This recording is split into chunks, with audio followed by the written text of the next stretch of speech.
Hi friends! இன்னைக்கு பார்க்க போற வீடியோ வந்து பூரி வித் கொண்டக்கடலை மசாலா. மழை, பூரி ரொம்பவுமே பிடிக்கும். ஆல்ரெடி சொல்லியிருக்கேன் நான் வீடியோல. பூரி பன்னீர் மசாலா பார்த்துருக்கோம். இப்போ பூரி சென்னா மசாலா பார்க்க போறோம். ஸோ சென்னா மசாலாக்கு நான் வந்து இஞ்சி பூண்டு அரைச்சு வச்சுக்கிட்டேன். வெங்காயம், தக்காளி எடுத்து வச்சுக்கிட்டேன். ஆம், வெங்காயம், தக்காளி வந்து வெங்காயம் வந்து சின்ன சின்னதா கட் பண்ணிக்கோங்க. தக்காளி வந்து அரைச்சு எடுத்துக்கோங்க. கிரேவி சூப்பரா இருக்கும். இந்த மெத்தட்ல ட்ரை பண்ணி பாருங்க. உங்களுக்கு ரொம்ப டேஸ்ட்டா இருக்கும். பூரி, சப்பாத்தியோட நல்ல காம்பினேஷனா இருக்கும். ஸோ, அதனால நல்லா சின்ன சின்னதா கட் பண்ணி வச்சுட்டு தக்காளி அரைச்சுட்டு, கொண்டைக்கடலையும் நான் ஆல்ரெடி முன்னாள் நைட்டே ஊற வச்சு வச்சிருந்தேன். அத வந்து நான் வேக போட்டேன். ஜஸ்ட் 3 விசில் தான் விட்டேன். அ கொண்டைக்கடல வேக வைக்கும்போது கூட ஒரு பட்டை, ஒரு கிராம்பு, கொஞ்சம் உப்பு, கொண்டைக்கடலைக்கு தேவையான உப்பு போட்டு வேக வச்சீங்கன்னா சூப்பரா இருக்கும். ஸோ, அத ஃபுல்லா வேக வச்சுட்டு, நான் அது 3 விசிலுக்கு அப்புறம் நான் தாளிக்க ஆரம்பிச்சுட்டேன்.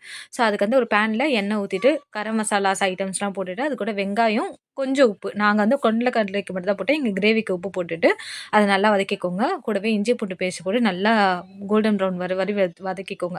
அது கூட தக்காளி போட்டு வதக்கிட்டு மசாலாஸ், மஞ்சத்தூள், கரம் மசாலா, அ காஷ்மீரி சில்லி பவுடர் அவ்வளோதான். ஸோ இத போட்டுட்டு நல்லா வதக்கிக்கோங்க. ஸோ இது வந்து நமக்கு கலர் வந்து சூப்பரா இருக்கும்.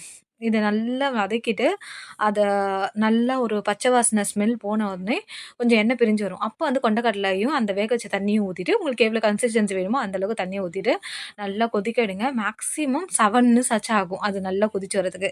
அது நல்லா கொதிச்சு வந்த உடனே, நீங்க அது மேல வந்து கொத்தமல்லி போட்டுட்டு எடுத்துக்கலாம். ஸோ பூரி ஆல்ரெடி நான் ரெசிபி சொல்லியிருக்கேன். ட்ரை பண்ணி பார்த்து கமெண்ட் பண்ணுங்க. Thank you.